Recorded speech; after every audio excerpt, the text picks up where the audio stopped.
These are some Dinar Guru updates, starting off with Franc 26. They will soon raise the rate 1 to 1, which is Article 8, which is international status. Leaving at 1460, they can go international at 1460. It's not going to draw any attention to give the currency of Iraq more potential growth. What is extremely important is what happens to the rate internationally from 1 to 1 outside of Iraq for you. You've got to know when to hold them, when to fold them. It is the real effective exchange rate that you and I seek. We already know it's going to be 1 to 1. They have articles that told us so. The pendulum swing is now going in the direction of the exchange rate that is coming, in my opinion. Sandy F. Norv is right in that no country could ever revalue in the way suggested, and in particular Iraq. He is also wrong in trying to make out there would be any benefit in floating the currency. No country that has ever been forced into a flotation has gained value in the short term. The Guru BS continually refers to Kuwait, but that is fake news. There never was any RV in Kuwait. During the occupation, Iraq replaced the KWD with the IQD as the national currency. The Central Bank of Kuwait went into exile and continued business as best it could. After the occupation, the KWD was reinstated as the national currency at the same value it had before. Anyone interested in what actually happened should read the document, The Impact of the Iraqi Invasion on the Kuwaiti Banking and Financial System, Lessons Learned from a Financial Crisis.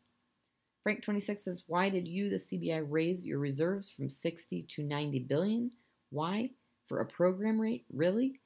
It would only be because you want to raise the value of your currency. You need to know if your country can sustain these numbers. The telltale sign of going from 60 to 90 should have told you they're going to raise the value of their currency.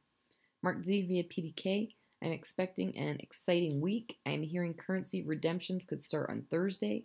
I'm getting an overwhelming amount of chatter from redemption centers, paymasters, and group leaders that it is getting fun this week. As I understand it, they're going to start setting appointments a couple days out, so as of today and tomorrow, we'll be watching things very closely.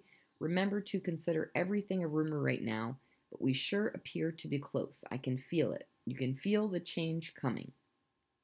Frank 26 says, I live outside of Iraq. That's why I study the rate that will grow, not the one that they're going to introduce. And I think it's extremely important that you think in that direction too. You've got to be wise. You can't be a sucker and rush in there and exchange everything at 1 to 1, in my opinion. I don't care about the rate inside of Iraq. That is key. I care about the rate outside of Iraq. Mark Z via PDK. Rumor is Shabibi said long ago the dinar rate could go as high as $16. Dr. Shabibi, he clearly states it could be in the $16 rate. Dr. Shabibi is the architect of the Iraqi Dinar RV. This is straight from the horse's mouth. All right, Caparoni says Guru Sandy made a comment that I was wrong about Iraq floating the currency. First of all, I don't expect them to float it under the current conditions. Secondly, Iraq has a lot to do before they can float, such as passing laws and encouraging foreign investment. Sandy needs to read the IMF documents where they specifically talk about Iraq floating the currency. Lastly, everyone knows with all the numerous articles, floating is what currencies do, especially with emerging economies. All right, Mark Z via PDK.